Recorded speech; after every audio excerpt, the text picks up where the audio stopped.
Okay, we're back. And I hope you're all fired up like I am about the massive, massive opportunity that's happening all around you. And we're going to start right now focusing on how you can begin to capture it. Right? This is a business that nobody is really truly targeting. And if you begin to target it, you're going to see incredible results.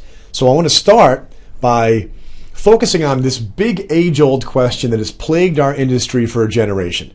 All right? The question of how do you differentiate yourself from your competition?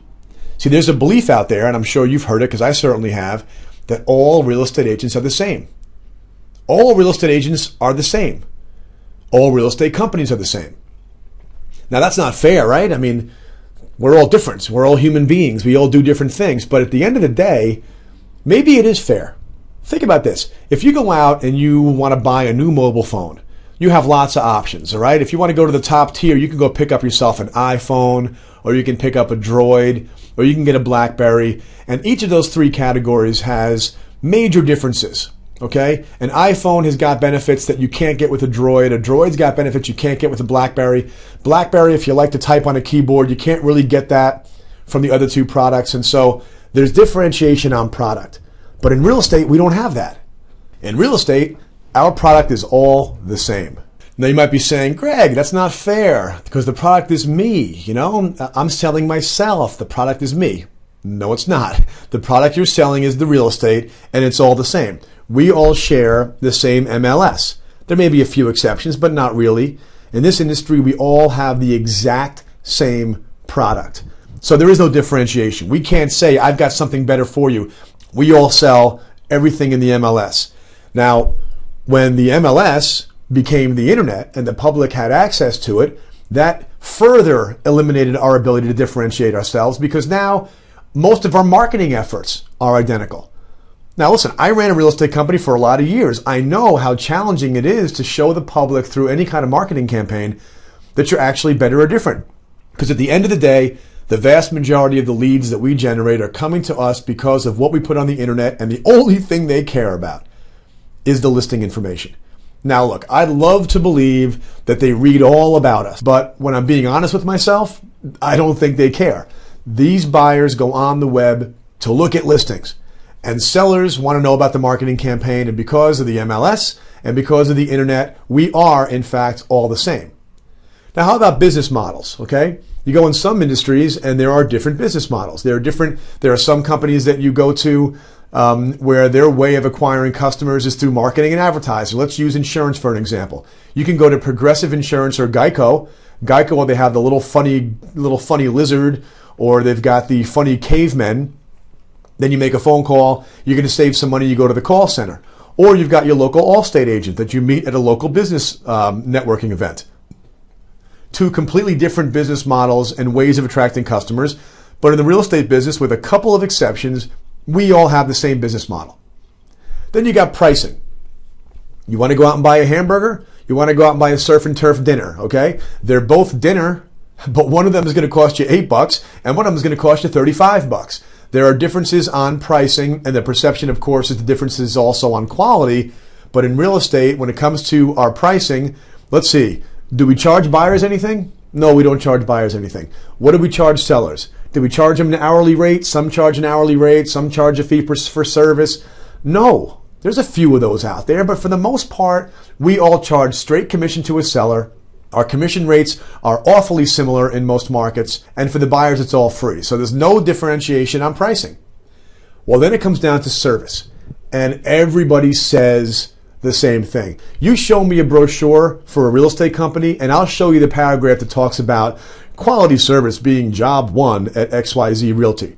Or you show me a personal brochure of a real estate agent, and I'll show you the section in that brochure that says, I pride myself in providing the highest quality service for my clients. Blah. There's no differentiation there. Why? Because everybody says it, and it's really impossible to have saying it mean anything. So when you're getting referrals from people that have actually experienced it, now you've got something. But from the standpoint of differentiation, it is so difficult because everybody says it, and it's not until you actually go through the process that you get a chance to experience whether they're for real or whether they're just full of it and saying it because it sounds nice in a brochure. The key area of differentiation too often in real estate comes down to your contacts, and it becomes who you know. right? Real estate way too often is all about who you know. So it's your sphere of influence. And believe me, we're going to focus on the sphere of influence here, no doubt about it. It's an important part of building a business. The opportunity to differentiate yourself not by who you know, but by what you know is ready. People want to hire people because of what they know. And in the residential investment space, it has never been so prevalent. Residential investors know that the vast majority of residential realtors do not know much of anything about the investor business. Sure, they can access the MLS. Sure, they can open the lockbox for you. But can they actually help you in any tangible way with devising a plan, with choosing an upside market, with picking a property that's got good cash flow? None of those things most agents will do. So you found yourself an opportunity here to differentiate yourself in an incredibly meaningful way for a market segment that's huge, that's all around us, and that is underserved.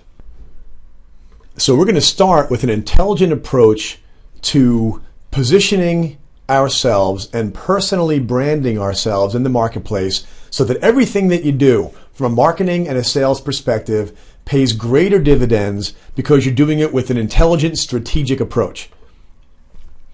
How many real estate investment advisors do you think there are in your market? One? None? Probably none. There's a very good chance that there's zero people out there that are branding themselves as being knowledgeable as real estate investment specialists. And so I'm going to take a few minutes here to talk to you about the way professional marketers, advertising agencies, marketing strategists, how they approach the task of branding and positioning for large multinational corporations, for individual celebrities. So I want to start by sharing with you the mission of positioning and branding. Right? You go into a marketplace, and the first thing you need to do when you want to figure out how to position yourself is you want to identify who the market leader is. You find their greatest strength and then a weakness inherent in that strength, and you attack at that point. Now, why is that so critical? Because if you attack them where they live, if you find a weakness inherent in their greatest strength, they can't respond. Because to respond to you would be to change something that's core to their being. Go back to the late 1980s.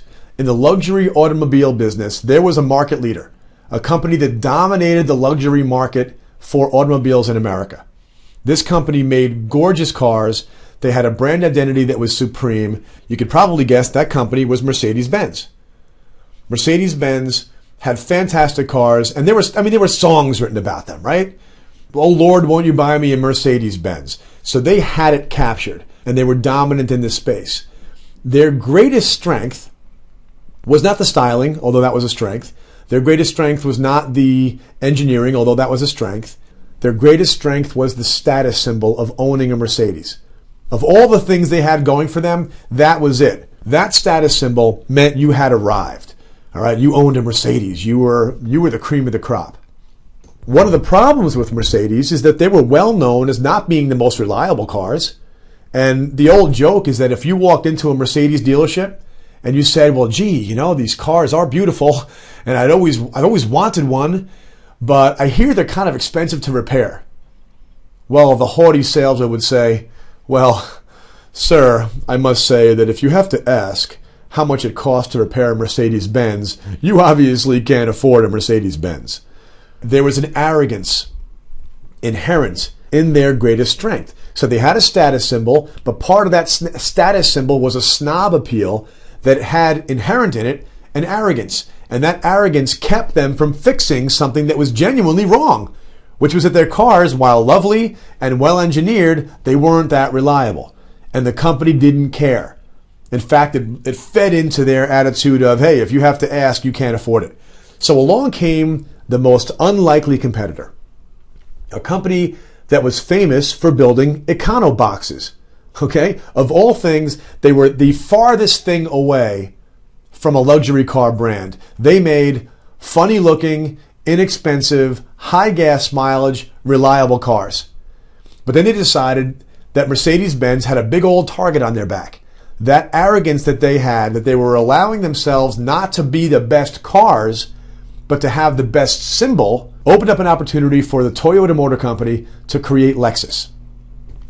Now, if you've been around as long as I have, you probably remember the very first commercial that Lexus came out with. It was an awesome commercial. A commercial that showed a ball bearing being rolled down the seam between the hood and the fender of the car. And the camera was zoomed all the way in on that ball bearing as the ball bearing rolled around the seam of the car between the body panels. And the attitude was, look at how perfect this car is.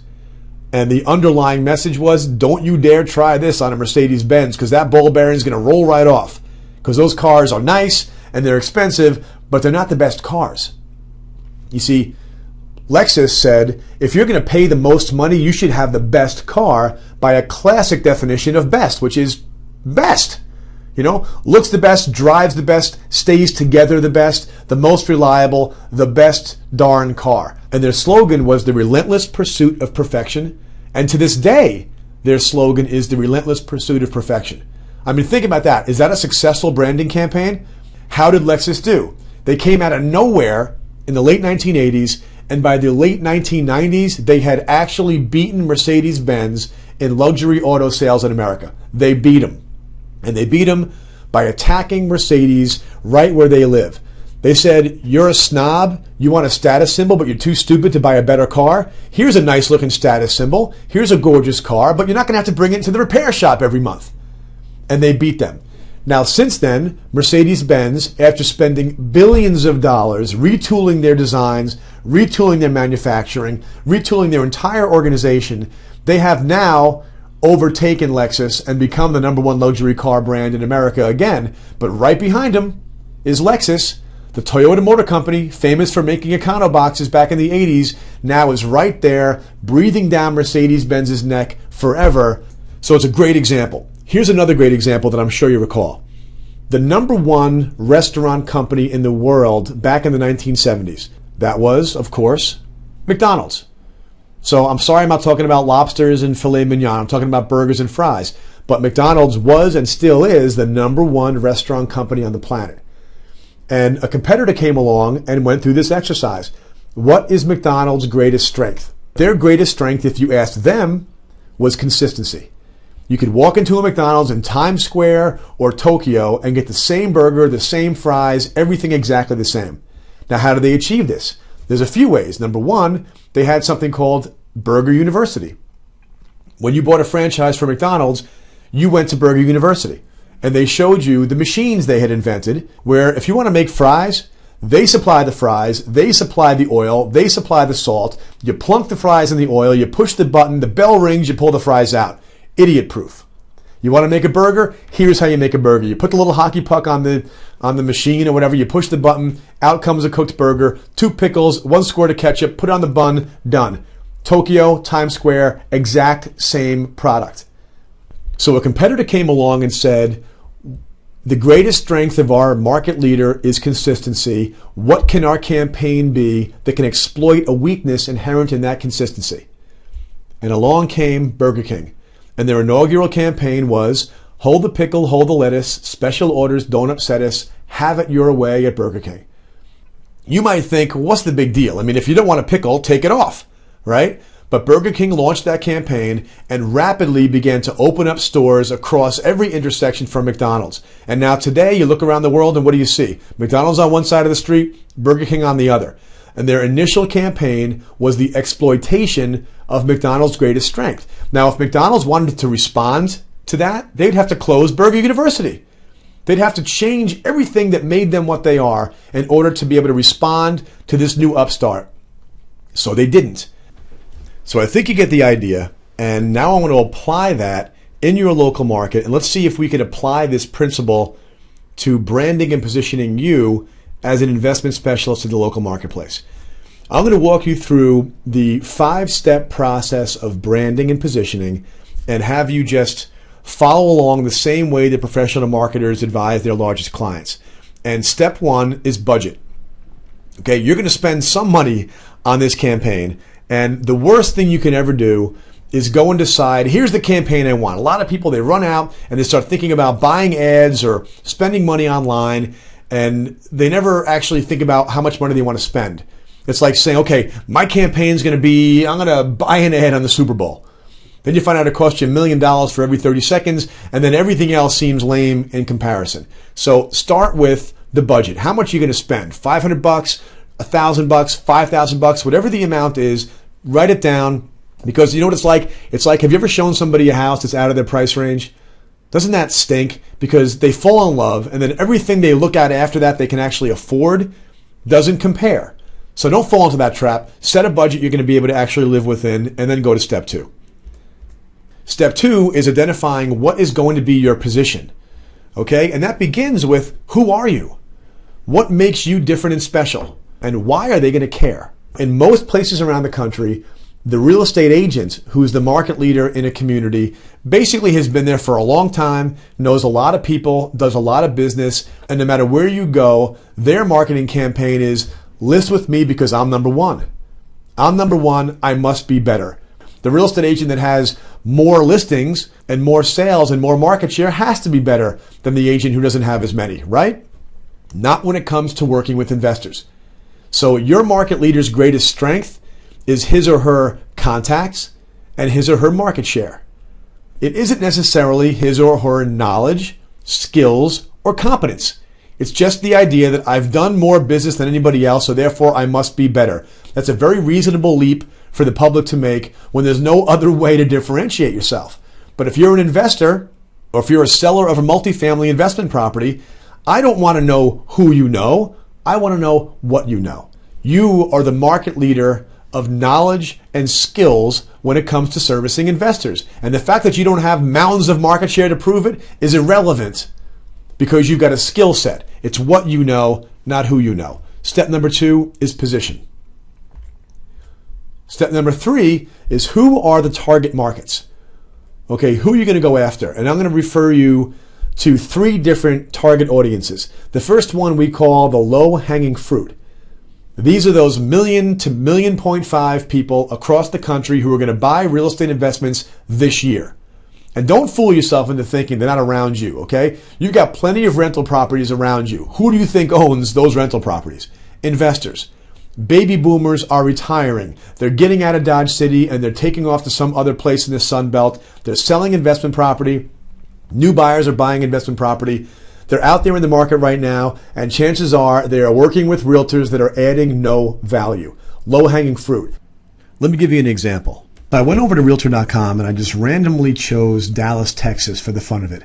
And I put in multifamily properties, which are always investor properties. And the first property that I saw, I'll illustrate here. It's a 4-unit multifamily. And the first thing I noticed is that they only put 4 photographs in the listing. Now, something tells me that if this agent had a single-family home across town that was being marketed as a home to homeowners, they would have 25 photographs, they'd have the virtual tour, they'd have it all. But here, what we've got are 4 photographs, only one of them is of the interior. Now, granted, there are 4 apartment units in this building, and there's 1 photograph reflecting all 4 of them. The rest of the shots are exterior shots. Why would that be? I don't know. I go into the details. It has a nice description, but what does it have in terms of financial data? I notice here that the estimated gross income on this property is $42,000. That's kind of a round number. If you were buying an investment, you'd like to see $42,396.12, right? It's your money. You want to see it being accurately portrayed. Here it says $42,000. But what's even more disturbing is that lower on that property features list is an estimated net income of $40,000. Now, what you'll learn throughout this course is how to do a really fine-tuned cash flow analysis, and you'll know that gross income minus operating expenses equals net income. On this MLS sheet, it shows a gross income of $42,000 and a net income of $40,000, which means the combination of the taxes, the maintenance, all the operating expenses to run this property amount to $2,000 a year. Now, you and I both know that is not true. So this property is not being accurately presented in terms of its financial situation, and it's not being well presented in terms of the photographs. But maybe this is an anomaly. Let's go to the next listing. Here's the second random property that I chose, and this was not a shocker. This property is a 3-unit property, and there is 1 photograph of the front. I am surprised they even slowed down. So here, as we go down further, let's look and see what kind of financial data they present. Let me see, anything on here?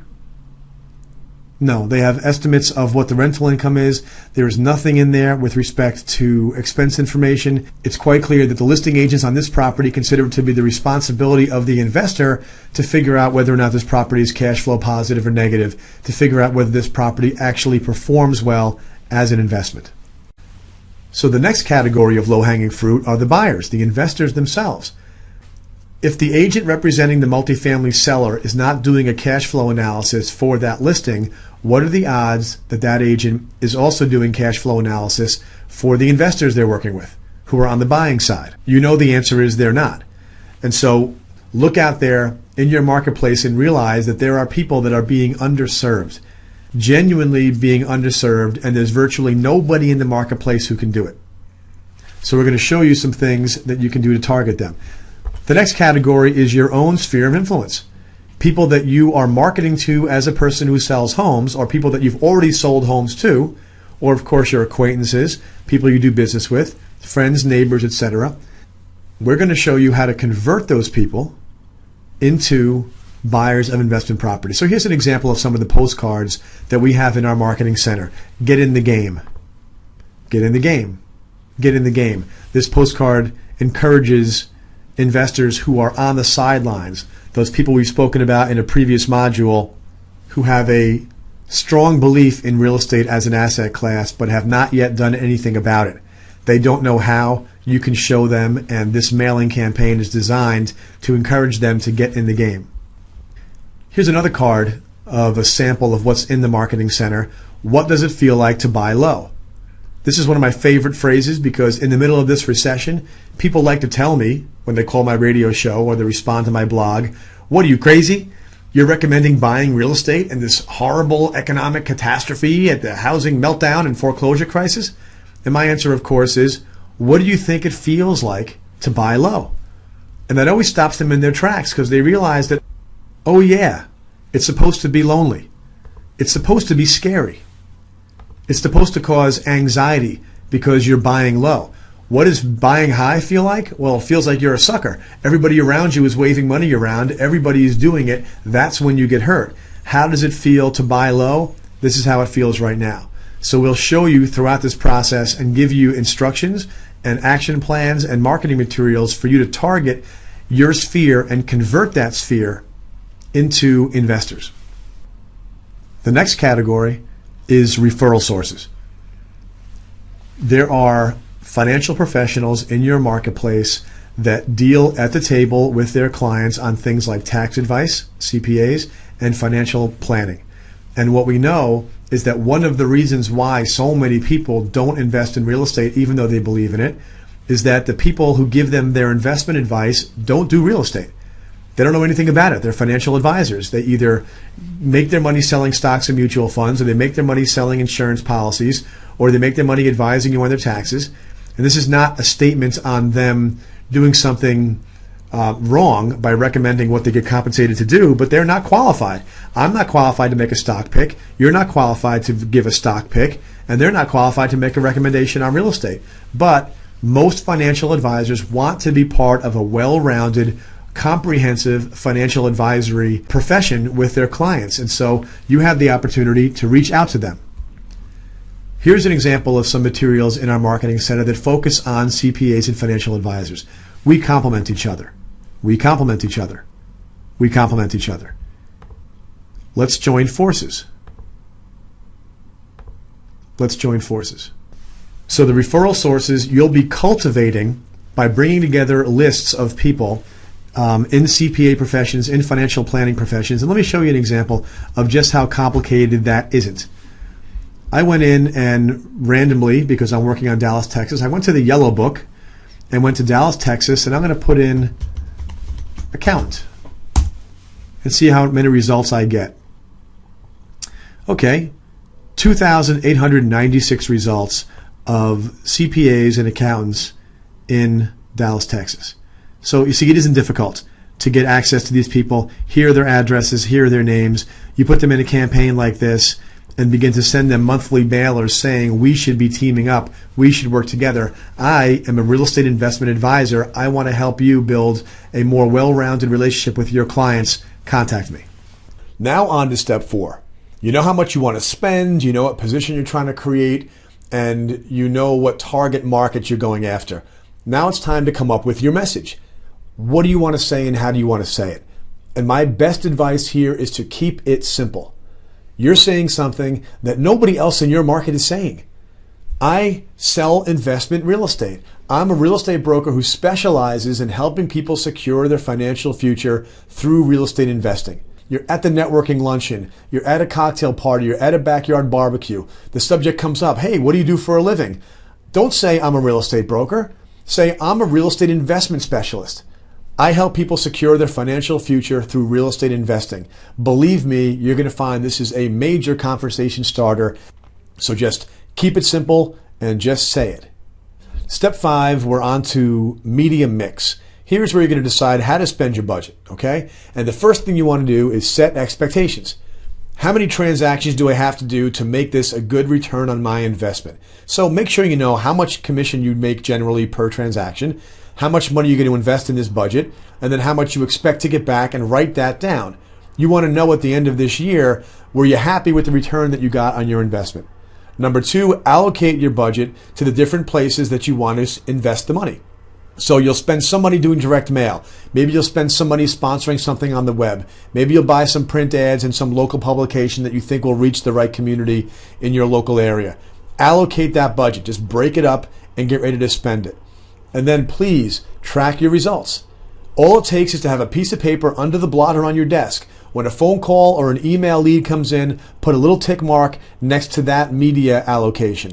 When you actually get an appointment, put another tick mark. When you get a piece of business out of it, calculate how much commission you got. Doesn't have to be a complicated spreadsheet. Just keep track. Because at the end of any period of time, you're going to want to evaluate how things worked. If one of those 3 categories didn't perform at all, you got very few leads, if none at all, you got no transactions out of it, then you're going to want to kill the part of the program that didn't work and then double your energy on the parts that did work. So you evaluate and you repeat and you emphasize the things that worked. So I hope you found this valuable. It's a professional approach and an intelligent approach to branding and positioning and setting yourself up to build a business around servicing investors. Let's get into the action plan now.